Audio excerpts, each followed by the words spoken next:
क्या आपने गौर किया है कि परमेश्वर कभी-कभी परिस्थितियों को इस तरह संजोते हैं कि हम वही कर सकें जिसके लिए उन्होंने हमें बुलाया है? यही हम सुलेमान की कहानी में देखते हैं जब वह मंदिर बनाने की तैयारी कर रहा था। यह एक शक्तिशाली सबक है कि परमेश्वर केवल चमत्कारी हस्तक्षेपों के माध्यम से ही नहीं, बल्कि शांति, बुद्धिमत्ता और सही योजना के जरिए भी काम करते हैं।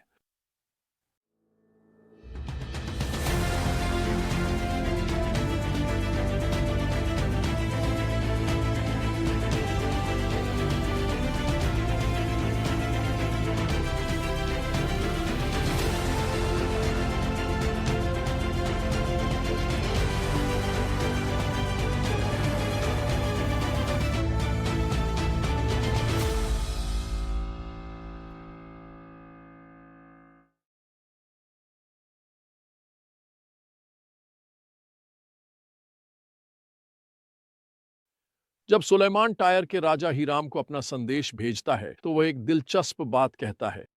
वह कहता है, तुम जानते हो कि मेरे पिता दाऊद के चारों ओर से युद्धों के कारण वे अपने परमेश्वर यहोवा के नाम के लिए मंदिर नहीं बना सके, जब तक कि यहोवा ने उनके शत्रुओं को उनके चरणों के नीचे नहीं कर दिया। लेकिन अब मेरे परमेश्वर यहोवा ने मुझे चारों ओर से विश्राम दिया है और अब कोई विरोधी या विपत्ति नहीं है। ये एक बहुत महत्वपूर्ण समझ है। मंदिर बनाने की गहरी इच्छा होने के बावजूद वे लगातार युद्ध के कारण ऐसा नहीं कर सके, लेकिन परमेश्वर ने सुलेमान को एक अनमोल चीज दी, शांति। पवित्र शास्त्र 1 राजा 5:12 बताता है, यहोवा ने सुलेमान को वैसी ही बुद्धि दी जिसका उसने उससे वादा किया था। हीराम और सुलेमान के बीच आपसी शांतिपूर्ण संबंध थे और दोनों ने एक संधि की। कभी कभी परमेश्वर की आशीष शांतिपूर्ण परिस्थितियों में आती है, जो हमें उस कार्य पर ध्यान केंद्रित करने देती है जिसके लिए उसने हमें बुलाया है। यह सत्य हमारे जीवन में परमेश्वर के कार्य को देखने के लिए अत्यंत महत्वपूर्ण है। यदि हम परमेश्वर की प्रकट उपस्थिति के लिए भूखे और प्यासे हैं, तो हमें मेल कराने वाले और शांति के खोजी होना चाहिए। इब्रानियों 12:14 कहता है, सबके साथ मेल से रहने और पवित्रता प्राप्त करने का पूरा प्रयास करो। पवित्रता बिना कोई भी प्रभु को नहीं देख सकता। कुछ साल पहले परमेश्वर ने यह सत्य मुझ में गहराई से अंकित किया जब किसी ने मुझसे बहुत कीमती चीज चुरा ली थी।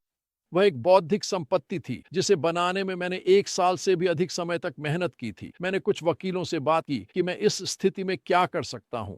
उन्होंने कहा, कानून मेरे पक्ष में है और उन्हें विश्वास है कि मैं मुकदमा जीतूंगा। हालांकि जब मैंने प्रार्थना की, तो मुझे एहसास हुआ कि मैं अपना समय, अपनी ऊर्जा और अपना ध्यान कानूनी लड़ाई लड़ने में ही लगा दूंगा।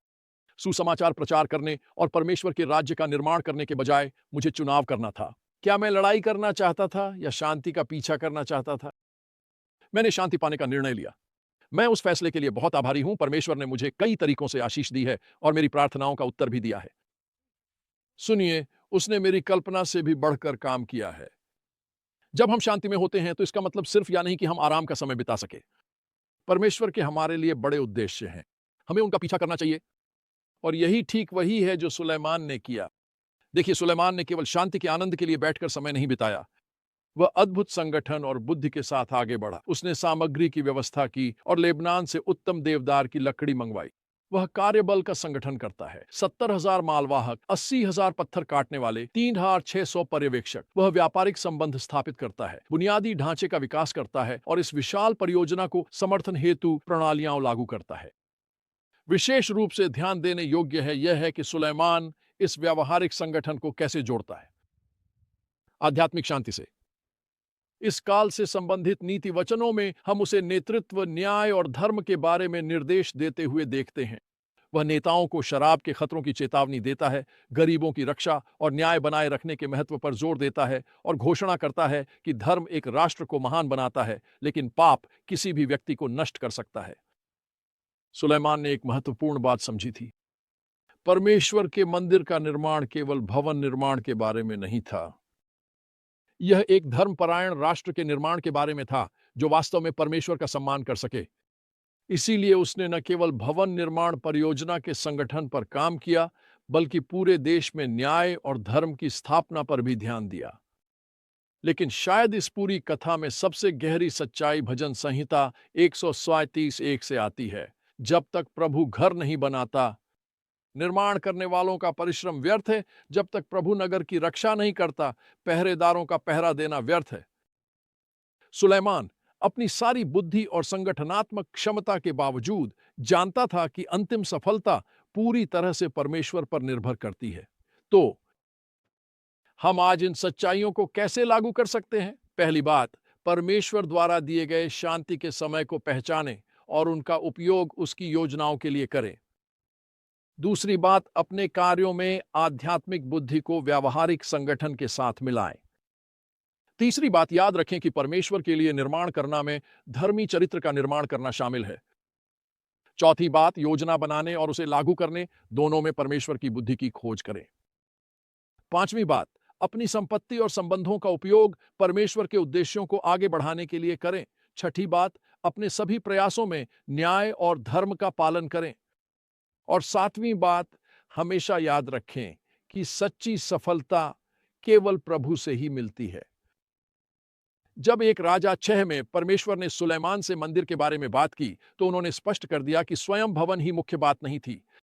उन्होंने कहा, यदि तुम मेरी विधियों का पालन करोगे, मेरे नियमों का ध्यान रखोगे, मेरी सभी आज्ञाओं को मानोगे और उनका पालन करोगे, तो मैं तुम्हारे माध्यम से वह प्रतिज्ञा पूरी करूंगा जो मैंने तुम्हारे पिता दाऊद से की थी, और मैं निवास करूंगा, इस्राएलियों के बीच में रहूंगा और अपनी प्रजा इस्राएल को न त्यागूंगा। यह हमें याद दिलाता है कि हम जो कुछ भी बना रहे हैं, चाहे वह एक वास्तविक भवन हो, एक सेवा, एक व्यवसाय या एक परिवार, लक्ष्य उस संरचना का निर्माण नहीं है, बल्कि ऐसा स्थान बनाना है जहां परमेश्वर की उपस्थिति वास कर सके। सुलेमान की तरह हमें व्यावहारिक बुद्धि को आध्यात्मिक निष्ठा के साथ जोड़ना चाहिए और हमेशा याद रखना चाहिए कि यदि प्रभु ही इसे नहीं बनाते तो हमारा परिश्रम व्यर्थ है। आइए हम ऐसे लोग बने जो परमेश्वर के उत्तम समय को पहचानते हैं, शांति के समय का बुद्धिमानी से उपयोग करते हैं, प्रभावी ढंग से आयोजन करते हैं और धार्मिकता बनाए रखते हैं, और कभी न भूलें कि सच्ची सफलता केवल प्रभु से ही मिलती है।